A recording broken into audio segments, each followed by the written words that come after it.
André Vallini, bonjour. Bonjour. Vous êtes le secrétaire d'État chargé de la réforme territoriale.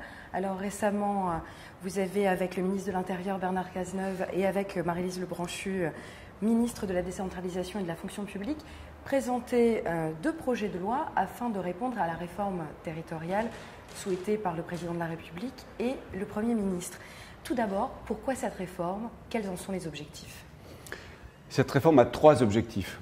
Premier objectif, la clarté. Depuis une vingtaine d'années, les structures territoriales se sont empilées les unes sur les autres, leurs compétences se sont enchevêtrées et plus personne ne s'y retrouve. Les citoyens ont du mal à savoir qui fait quoi, les élus locaux eux-mêmes ont aussi du mal parfois à savoir qui est responsable de quoi. Donc il faut simplifier tout ça, clarifier les compétences, et c'est aussi une exigence démocratique, car les citoyens doivent savoir qui est responsable de quelle politique, à quoi servent les impôts qu'ils paient et par qui est dépensé l'argent public. Premier objectif, donc la clarté. Le deuxième objectif, la compétitivité de nos territoires. Il faut que nos territoires, les régions en particulier, soient attractives au plan européen, voire mondial. Il faut les renforcer en compétences, en moyens financiers, pour qu'elles jouent pleinement le rôle de moteur de développement économique. Et enfin, troisième objectif, la proximité.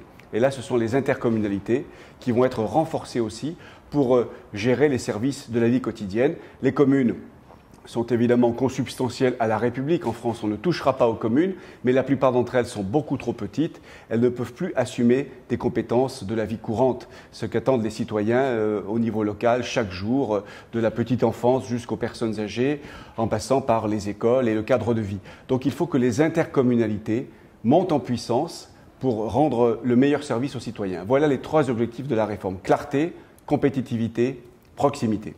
Alors vous avez parlé de renforcer le rôle des régions, mais concrètement, dans les faits, dans le quotidien des citoyens, dans le quotidien des entreprises, qu'est-ce que cela signifie? Est-ce que vous pouvez nous donner des exemples? La région française, les régions françaises, les 14 régions, si on en reste au nombre de 14, la région PACA, ici à Marseille, Aix-en-Provence, dans les Bouches-du-Rhône, la région PACA va être responsable de tout le développement économique de son territoire. L'aide aux entreprises, l'aide à l'innovation, mais aussi la recherche, bien sûr. Elle va pouvoir financer plus encore qu'aujourd'hui les pôles de compétitivité, notamment. Les régions pourront entrer au capital des sociétés commerciales également. Et puis on va leur donner aussi le tourisme, parce que le tourisme, ça participe de l'attractivité de territoire. Elles vont s'occuper des transports, et pas seulement des transports ferroviaires, comme aujourd'hui, mais aussi des transports interurbains, ce qui leur permettra d'avoir une vision globale des problématiques de transport. Et puis la formation professionnelle, et ça va avec l'emploi, bien sûr. La formation qu'elles ont déjà, elles seront renforcées dans toutes leurs compétences économiques. Elles en verront d'autres aussi leur être transférées pour qu'elles deviennent, comme les grandes régions allemandes, italiennes ou espagnoles, responsables, pleinement responsables du développement économique.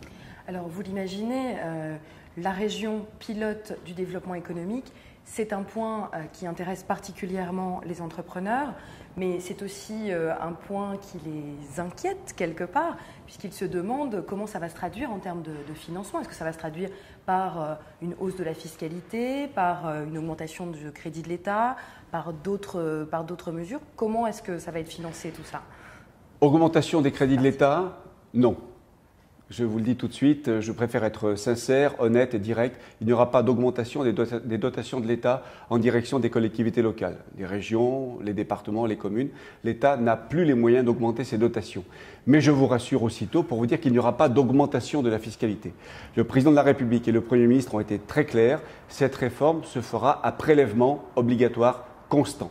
On ne créera pas d'impôts nouveaux, on n'augmentera pas les impôts existants. Ce qui veut dire qu'il y aura des transferts de fiscalité qui accompagneront les transferts de compétences.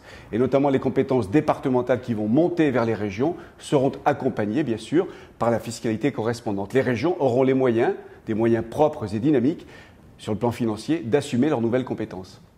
André Vallini, merci. Merci à vous.